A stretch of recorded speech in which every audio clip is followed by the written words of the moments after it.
నమస్కారం. ఈటీవీ తీర్థయాత్ర కార్యక్రమానికి స్వాగతం. శివాయ విష్ణురూపాయ శివరూపాయ విష్ణవే అన్నారు. శివుడు విష్ణువు వేర్వేరు స్వరూపాలు కాదు. సృష్టి నిర్వహణలో ఇరువురి బాధ్యతలు విభిన్నమైన ఒకే తత్వానికి వాళ్లు ఇరు పార్శ్వాలు. అందుకే అద్వైత భావనకు అద్దం పట్టే పలు పుణ్యక్షేత్రాలు అనాదిగా విలసిల్లుతున్నాయి. ఆ పరంపరలోనిదే వరంగల్లోని శ్రీ రంగనాథ కాశీ విశ్వేశ్వర దేవాలయం. కాకతీయుల వైభవ ప్రాభవాలకు దర్పణంగా నిలిచిన ఈ ఆలయ లోగిలి విశేషాల్ని ఈనాటి తీర్థయాత్రలో విపులంగా తిలకిద్దాం.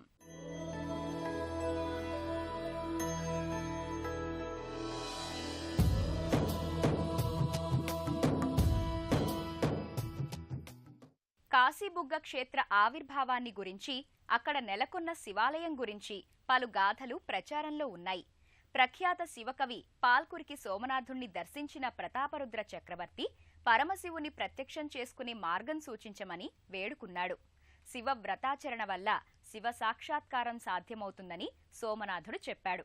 సోమనాథుడు తన కులగురువు శివదేవయ్యల సలహా మేరకు ప్రతినిత్యం గంగాజలంతో శివాభిషేకాన్ని నిర్విఘ్నంగా చేయాలని, అభిషేకం చేయకపోతే అన్నపానీయాలు ముట్టనని ప్రతాపరుద్రుడు నియమం పెట్టుకున్నాడు.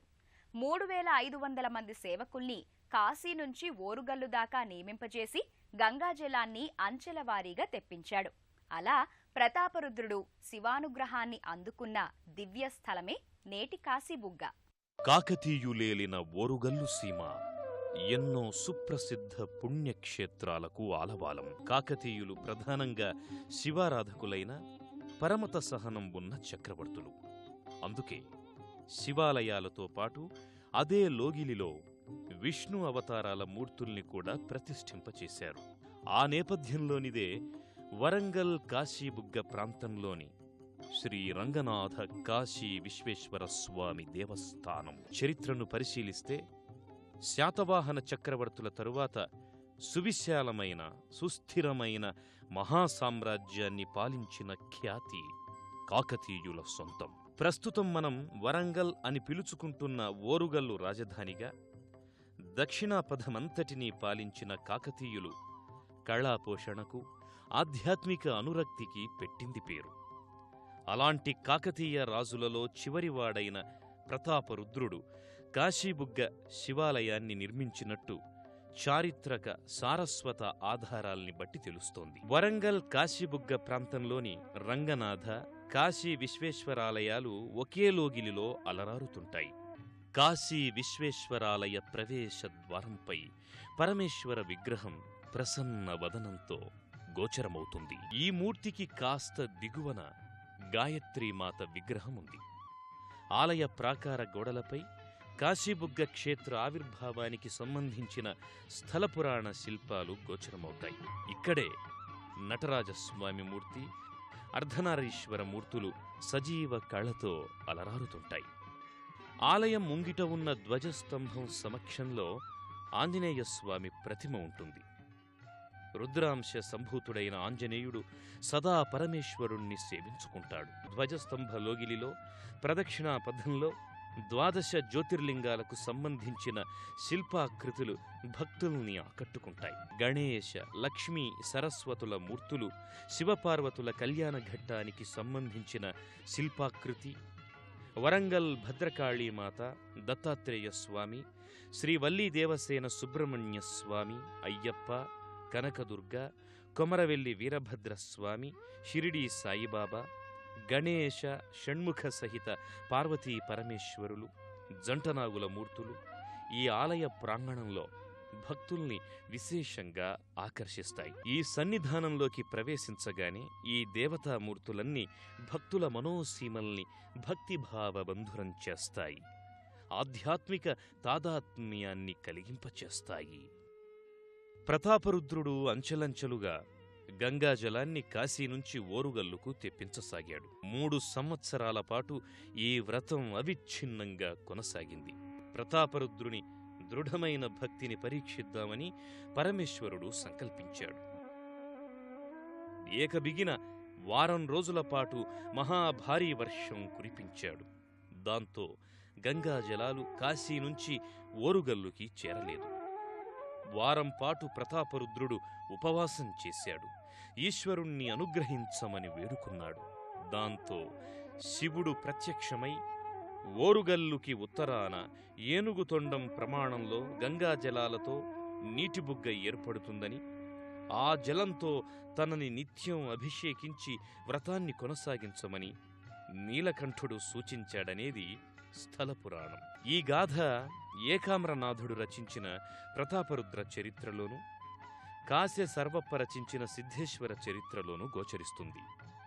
ప్రతాపరుద్రుడు శివాజ్ఞ ప్రకారం ఆ జలబుగ్గను గుర్తించి అక్కడే శివాలయాన్ని నిర్మింపచేశాడు. ఆ ప్రకారంగా గంగాజలం బయల్పడిన ప్రదేశమే కాశీబుగ్గ అయింది. ఓరుగల్లు కోటకు ఉత్తరాన 3 మైళ్ళ దూరంలో ఉన్న ఈ ఆలయం కాకతీయ ఆలయ నిర్మాణ శైలికి మచ్చుతునక. గర్భాలయంలో పానవట్టంపై కాశీ విశ్వేశ్వరుడు లింగాకృతిలో దేదీప్యమానంగా కొలువుదీరి ఉంటాడు. గర్భాలయంలో లింగమూర్తికి పైభాగంలో రాతి పద్మం చెక్కబడి ఉంటుంది. భక్తులు స్వయంగా గర్భాలయంలోకి చేరుకుని స్వామికి అభిషేకాన్ని, పూజల్ని నిర్వహించుకోవచ్చు.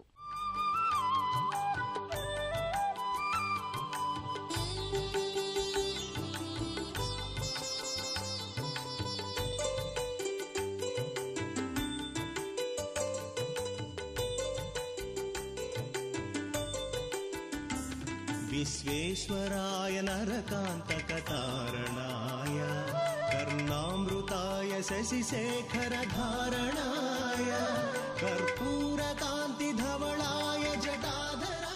కాశీబుగ్గ శివాలయాల సమీపంలో దక్షిణ భాగంలో శ్రీరంగనాథాలయం నెలకొని ఉంటుంది. గర్భాలయంలో ఉన్న అర్చావతారమూర్తి శ్రీరంగంలోని రంగనాథస్వామిని పోలి ఉంటుంది. విశ్వేశ్వరుణ్ణి దర్శించుకున్న అనంతరం భక్తులు రంగనాథుణ్ణి దర్శించుకుంటారు. రంగనాథస్వామి ఆలయ గోపురం స్థూపాకృతిలో సోపానాల్ని పోలి ఉంటుంది. ఆలయ ప్రాకార మంటపంలోని స్తంభాలు, రాతిగుమ్మాలు, అంతరాళంలో ఇరుపక్కల నిర్మితమైన దేవకోష్ఠాలు, గర్భాలయ ప్రధాన ద్వారం పైన ఒకే శైలిలో చెక్కిన గజలక్ష్మి విగ్రహాలు కాకతీయుల నిర్మాణ శైలిని ప్రతిఫలింపచేస్తాయి.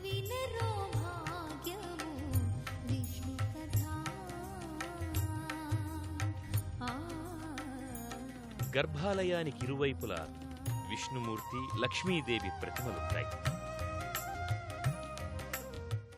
గర్భాలయంలో ఉన్న స్వామివారి మూర్తికి ఓ ప్రత్యేకత కూడా ఉంది. మరే ఇతర వైష్ణవ క్షేత్రాల్లో ఈ ప్రత్యేకత కనిపించదు. రంగనాథస్వామి శివలింగం వలె పానవట్టంపై పవళించి ఉంటాడు. కాకతీయులు శైవ మతావలంబులైన ఇతర మతాల్ని కూడా సమ్మతించారు. వారి పరమత సహనానికి ఇది నిదర్శనం.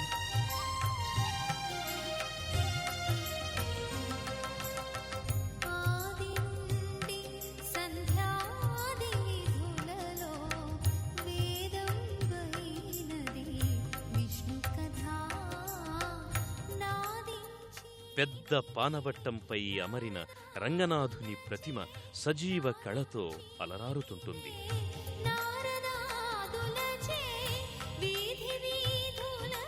మూల విరాట్ విగ్రహానికి కాస్త దిగువన శ్రీభూనీళ సమేత రంగనాథస్వామి ఉత్సవ బేరాలుంటాయి.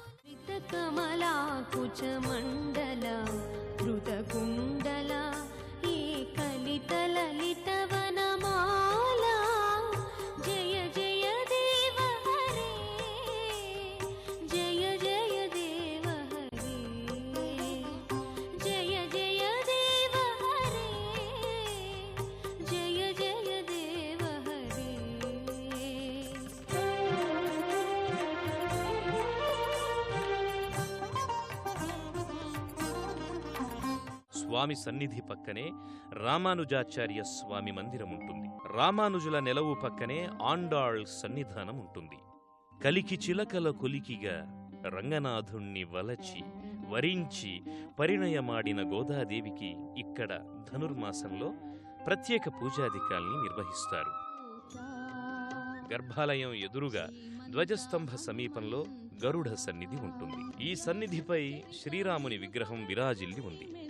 నిరవధ్యా ఘన చరిత నిన్ను పొగడగ మేమెంత శ్రీమన్ రంగనాథాలయం ముంగిట ఉన్న భక్తాంజనేయ స్వామి గరుత్మంతుల విగ్రహాలు కాకతీయుల కాలం నాటివి. ప్రాచీన కాకతీయ దేవాలయాలన్నింటిలో భక్తాంజనేయ స్వామి విగ్రహమే కనిపిస్తుంది. కానీ ఇక్కడ ఆంజనేయ స్వామితో పాటు అదే శైలిలో గరుత్మంతుని విగ్రహం కూడా మలిచారు. ఈ తరహా మూర్తి ఎంతో అరుదైనది. కాశీబుగ్గ కాశీ విశ్వేశ్వర రంగనాథస్వామి ఆలయాల సమీపంలో కోటిలింగాల క్షేత్రం ఉంది. 1983వ సంవత్సరంలో నిర్మించిన ఈ ఆలయంలో పంచాక్షరీ యంత్రం ప్రతిష్ఠితమై ఉంటుంది.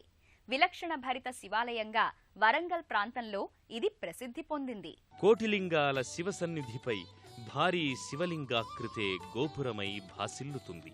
గర్భాలయంలో లింగమూర్తి స్థూపాకృతిలో విలక్షణ భరితంగా ఉంటాడు. ఈ లింగాకృతిపై పలు సూక్ష్మ శివలింగ రూపాలుంటాయి. ఈ గర్భాలయానికి 5 ప్రవేశ ద్వారాలున్నాయి. పంచముఖ శివస్వరూపునికి దీనిని ప్రతీకగా భావిస్తున్నారు. ప్రధాన శివలింగమూర్తి పైనుంచి నీటిధారలు కురిపించడానికి ప్రత్యేక ఏర్పాటు ఉంది. అభిషేకానంతరం కోటిలింగమూర్తిని సర్వాలంకారయుక్తంగా త్రినేత్రంతో పుష్పమాలలు నాగాభరణ సహితంగా తీర్చిదిద్దుతారు. ఈ నర్మదేశ్వర స్వామికి ఒక్కసారి అభిషేకం చేసినట్టయితే ఆ ఒక్కసారి అభిషేకము కోటిలింగాలకు అభిషేకము చేస్తూ కింద ప్రాణవట్టం నుంచి తోటలోకి వెళ్ళిపోతాయి. నర్మదేశ్వరుడికి ప్రతిరోజు మహాన్యాసపూర్వక ఏకాదశ రుద్రాభిషేకము మరియు మిగతా పండుగ రోజులలో శ్రావణ మాసం కానివ్వండి, కార్తీక మాసం కానివ్వండి, మహాశివరాత్రి వైభవంగా జరుగుతాయి.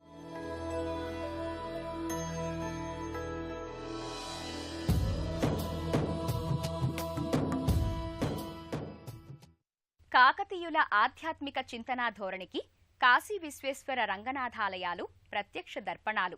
7 శతాబ్దాల నాటి ఆలయాల్ని కాశీబుగ్గ ప్రాంతంలోని వివేకానంద సేవా సంస్థ వారు పునరుద్ధరించి జీర్ణోద్ధరణ చేశారు.